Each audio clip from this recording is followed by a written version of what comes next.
Our state has a strong record of fiscal integrity. We've been intentional about not spending money just because we have it, and we're better positioned to balance the budget this year because we've been fiscally conservative in years past.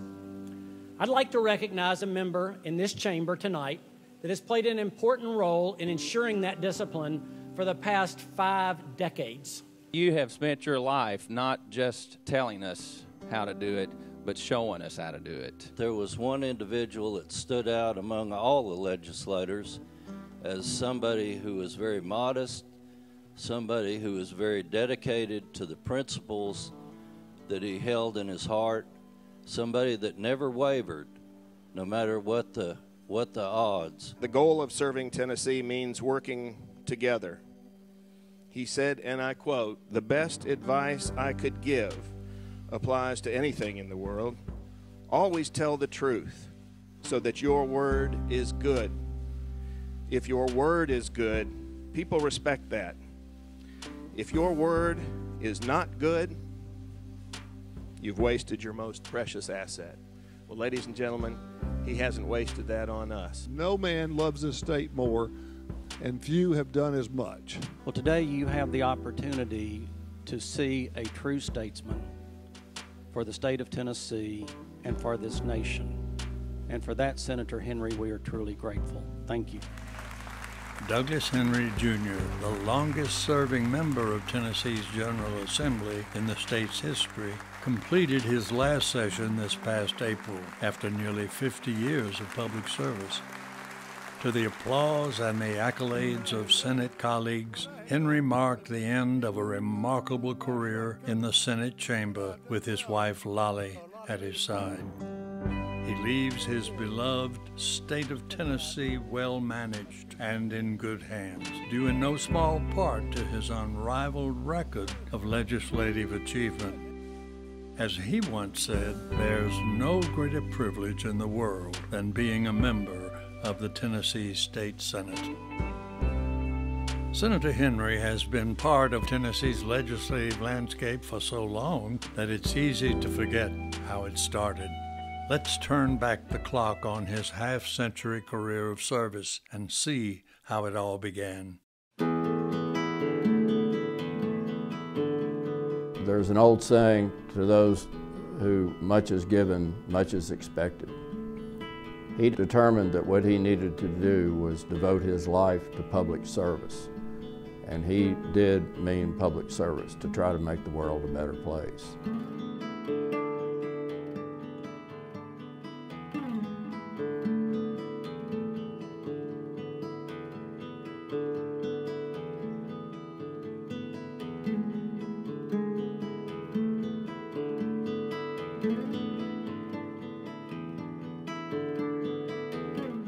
I'm Peggy Joyce, and I'm Duck Henry's little sister.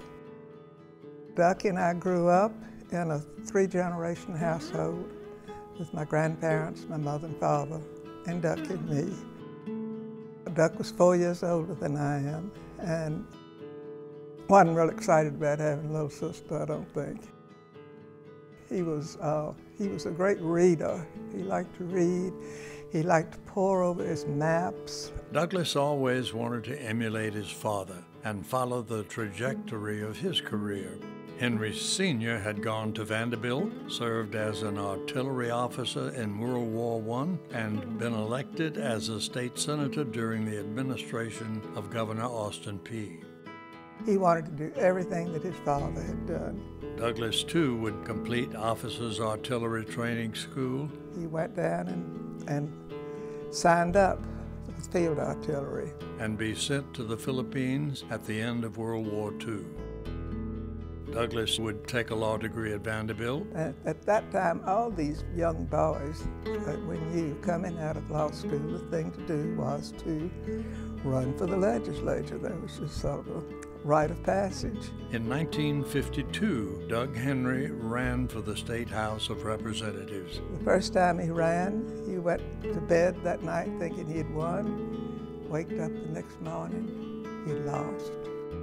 2 years later, he ran successfully and served one term in the state legislature from 1955 to 1957. Doug Henry's grandfather, C.A. Craig, had been one of the founders of the National Life and Accident Insurance Company. He worked for the Nashville company as an attorney, assistant vice president, and assistant general counsel over the next 15 years. The insurance business helped to strengthen the habits of thrift, financial prudence, and budget balancing for which Douglas Henry became so well known. In 1970, the allure of legislative service led Henry to once again run for political office, this time winning a seat as a state senator in the 87th General Assembly. He would serve continuously through the 108th General Assembly, representing his West Nashville senatorial district for 44 years. For much of that time, as chairman of the powerful Senate Finance Committee, Senator Henry put his stamp on many of the major issues that came before Tennessee's legislature. The roll call of important legislation on which Doug Henry has led is long. Senator Henry sponsored the first child seat restraint law in the nation, updated adoption procedures, and Tennessee's child abuse reporting law. I think Senator Henry has consistently had a strong commitment to improving outcomes for Tennessee children and recognized that we have to invest in those who are most vulnerable so that we can help all children succeed. There truly has not been a pro-life public policy in the past 40 years that has not benefited from Senator Henry's influence. He has dedicated his life to advancing protections for innocent human life. He has been a pro-life advocate. He has been a legislative leader. It's evidenced by the fact that on the most important pieces of legislation protecting innocent human life, Senator Henry was a sponsor of that piece of legislation. I think he always made it his priority that as he saw lives being saved from abortion, he ensured that there were programs in place and funding for those programs to care for those vulnerable women and children. He exemplified the fact that it can be done, that you can be a fiscal conservative and also have a heart for those people who do need government service.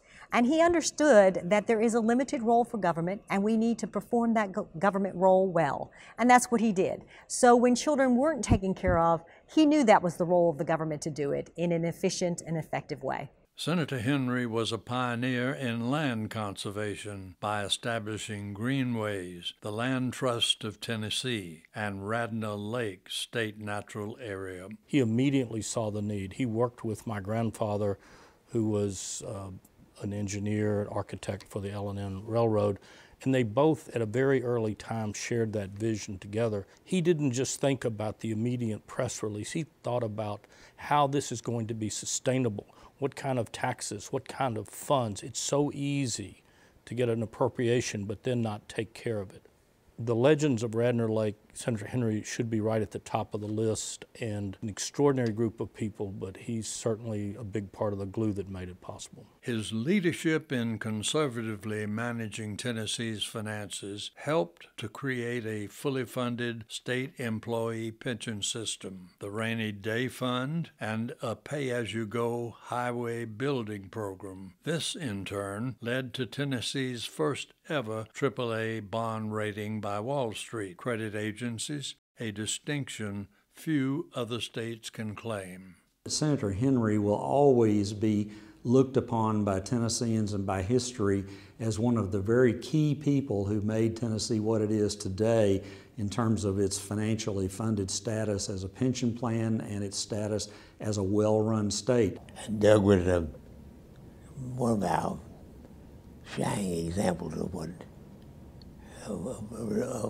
fiscal responsibility. One of the senators had a brilliant idea that we would just raise the revenue estimates and raise them above the range in which the funding board had given us, raise them enough to balance the budget, and that way we wouldn't have to make additional cuts.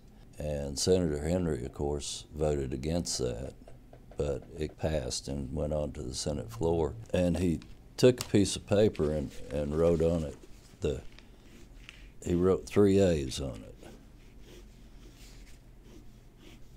And he went up to the podium in the Senate and he said, "Now, Mr. Speaker, I wanted to come this morning and try to talk straight to you the best I can. AAA, by all three rating agencies, there it is. I'm not much of an actor, but you know what happens?" and sure enough, they passed it despite his objections, and that's exactly what happened. We got moved down one notch on each of the credit rating agencies. Yeah, I don't believe there's a single person alive today who was anywhere near as responsible for the financial integrity of our state than Senator Henry. Areas of budget and the fiscal side of our governance in Tennessee, there's no one that knows more. And when he said, this is a good bill, this is a bad bill, this doesn't make sense, I'm worried about this, everybody in the room across party lines listen to him. He's someone that whenever you're thinking about even the most intricate details of the state budget, he is a resource that we could all go to be able to understand the history behind those and why we have done some things and why we haven't done others. He's very, very conscientious about the money we spend and our bond ratings, and he gets, but you don't get much publicity for that. One time I fussed at him, I said, "Duck, you're not getting any publicity. And your opponents," this is in one race for the Senate, I said, "Your opponents are they?" Well, they were talking about things that made a big splash in the newspapers, like doing away with the electric chair or something, and he just said, "That's just not my nature," but he was up there day in and day out watching out for your dollar. I don't know if anybody up here more fiscally conservative, and we as Republicans sometimes say that we're the ones that are against federal intrusion, we're the ones that don't want to spend more money than we have, yet oftentimes we would be saying something, he would remind us that this is about states' rights, this is about the state standing up against the federal government, because no one cared more about Tennessee and making sure it was fiscally sound than Senator Henry. I really can say we wouldn't be in the condition we are today as a state, a leading state in this nation, had it not been for Senator Henry's work over the years. A lot of people talk in terms of term limits and the like. I think Senator Henry is the perfect argument against that. I mean, someone who spent a long, long time in the legislature, became very expert. I mean, ended up, knowing more about the budget than any governor or probably anybody else in the legislature. Douglas Henry cares about this state. He cares about the whole state. He cares about everything and every issue and every bill and every dollar within the state of Tennessee. And I think the depth of his concern and caring is so deep and so complete because he cares about every person in this state. There is a unique combination of financial responsibility, concern about money, concern about making sure that things were solvent and people paid their debts and were responsible, and also social welfare, or the concern for people who couldn't necessarily take care of themselves. Senator Henry has been in the forefront of protecting our state's historic heritage through the Tennessee Historical Commission and preserving Tennessee history at the State Museum and the State Library and Archives. Most of all, springing from his heart is his passion for history. Where have we been? Where are we going? And where can he affect change? I think through virtually all of his career in the state Senate has been the go-to person for any of us who work in public history, because he's always been willing to listen and to serve as an advocate. But what he does understand is the past teaches us lessons, and that there are people and individuals who stood for something. We can gain inspiration from those people. We can learn the lessons from the past, because only those lessons are the guideposts as we move into the future, and he truly understands that. I'm a big history buff, and I'm on the second Republican lieutenant governor in the history of the state, one before me, and Senator Henry reminds me of things like that. It gives me reading materials on things I ought to be reading about the state of Tennessee, because he is history. Well, Senator Henry clearly has deep Tennessee roots, and he has a deep and abiding appreciation for our past and our heritage, and has a keen understanding of what preserving and protecting our heritage does to give us a sense of place and identity and help carry us forward into the future. There aren't many people in the Senate or the House who have an intense interest in Tennessee's history. And so we're fortunate to have Douglas Henry for, I guess you would say, decades now, has helped lead the efforts to preserve Tennessee's wonderful, rich heritage. A veteran himself, Senator Henry took the lead on building the Bicentennial Mall, the World War II Memorial, and the Korean and Vietnam veterans' monuments. We were asked to present the renderings of the Bicentennial Mall. Senator Henry was in the audience. I knew of him, but I really didn't know him very well.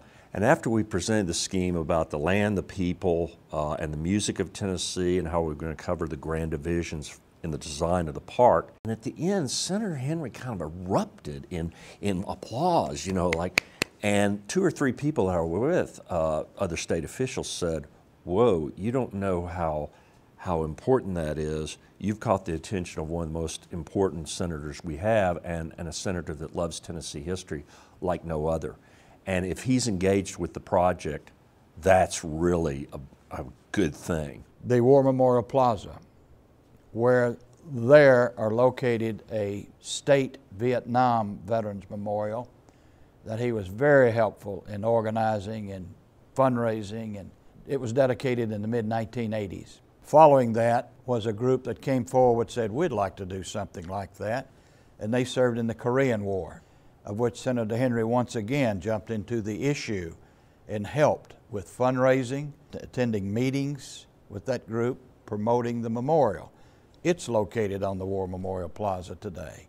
And then came, I guess, the granddaddy of memorials, the World War II Memorial, in our beautiful Bicentennial State Park, with its landmark being the globe of the world rotating on a small spool of water, a beautiful memorial, of which the Senator Henry was a founding member once again, attending meetings, promoting the cause, helping with the fundraising, personal involvement in that beautiful World War II memorial. He has pursued public education reform through the Better Education Program, charter schools, and Race to the Top. I think one reason that he's been such an advocate for education is that he is such an incredibly well-educated person himself. His background, his education, his experience, the gifts that God's given him in terms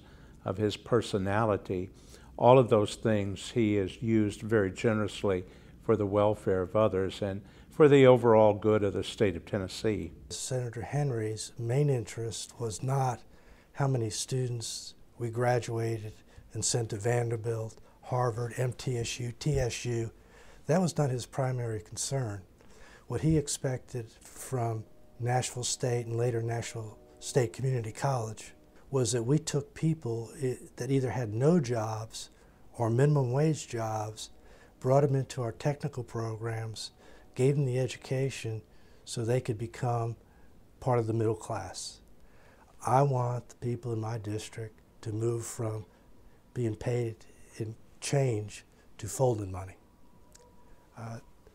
I've never heard anybody else use that expression, but he was pretty firm on that. Throughout his long political career, Doug Henry was known as a tireless campaigner. The one time I debated him when we ran against each other in 2010, and I've likened it to me trying to play golf against Tiger Woods. We were in the same group, we were on the same course, we were sort of playing the same game, but my chances of winning against Doug Henry in a debate were somewhat equivalent to my chance of beating Tiger Woods in a straight-up golf match. Well, he really was one of those guys who was very unique in the sense that he campaigned really year-round, every year, every day, every week.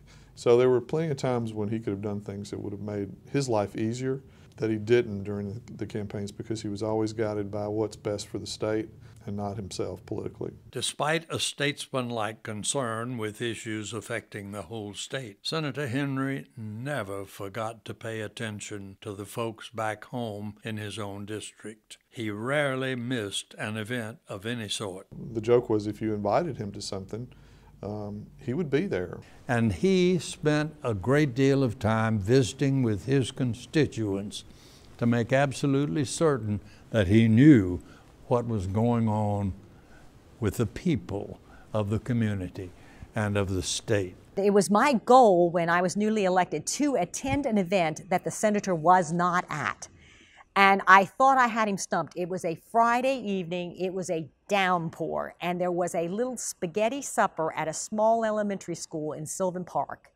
And I said, I'm going to go to that because it was part of my, and I said, he's not going to be here. I walked up to this little elementary school, and the first person I saw standing at the door greeting everyone just like that was Senator Henry. He attended every event. He comes across to me, and I know probably to everybody else as well, as a man who is thoroughly committed to the welfare of the community that he's been elected to serve. And he's got that spirit of service about him. I see a man that didn't have to do what he did, especially as long as he has done it. He did not have to serve this state and this community as long as he did. He appears to be a person who could have exercised other choices and other options, but he made the choice to serve our state and serve our community for decades. Senator Henry has set the standard for working across the aisle and not letting party dictates get in the way of what was right for the people of Tennessee. He didn't like partisan politics. It was not in his nature. He wanted folks to work together. You went before the committee, he was chairman of it. If you went to talk to him about it, you always felt like you were going to get a fair hearing. You weren't going to get a guarantee that he was going to agree with you. But I think that led to a lot of the respect that he has held in terms of both Democrats and Republicans in the legislature. And he's truly a statesman. And his willingness to take a chance on doing what's right and not falling into the trap of being a partisan at no cost to a lot of people and a lot of cost to himself.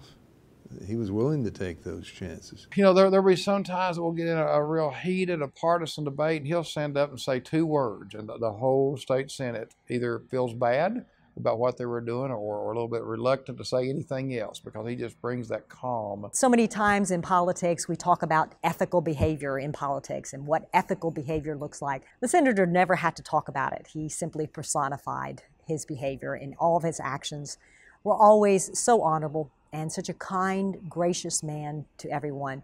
As a matter of fact, I think it's only right that his very last words on the Senate floor were, Mr. Speaker, I've thought about this.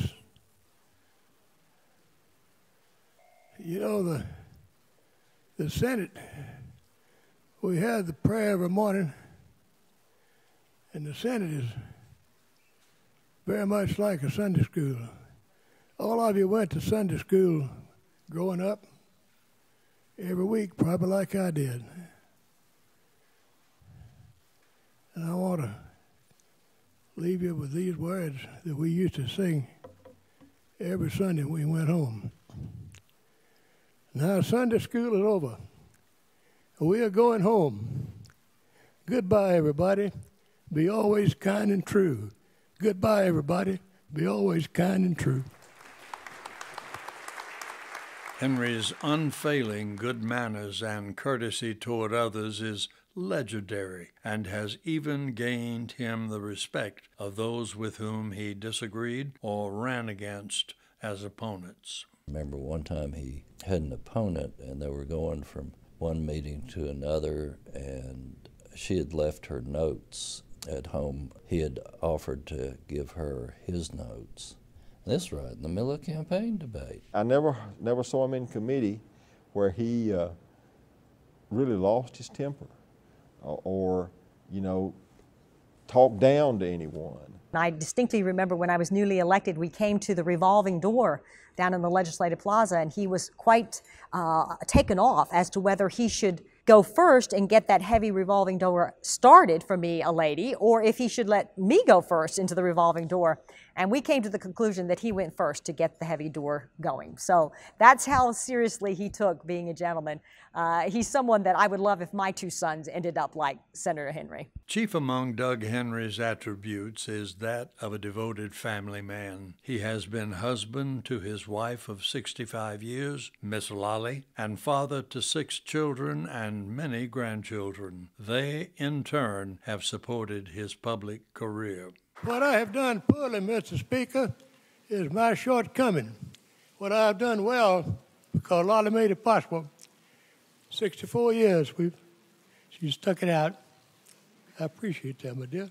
He's a very dedicated family man, and he and his wife have a beautiful relationship. His wonderful wife, Lolly, she has been such a dear and devoted wife to him. Such a loving relationship, and his caring for her has spilled over into his public life, his caring for people, individuals, issues. As Senator Douglas Henry embarks on a well-deserved retirement from his labors on behalf of the great state of Tennessee, let us join his fellow legislators and colleagues in wishing him the very best. Our state will miss you, but our state will also thank you for everything you've done to make it such a great place for so many of us to live. Thank you so much. When I think of Senator Douglas Henry, I think of 3 words: sound, principled, gentleman.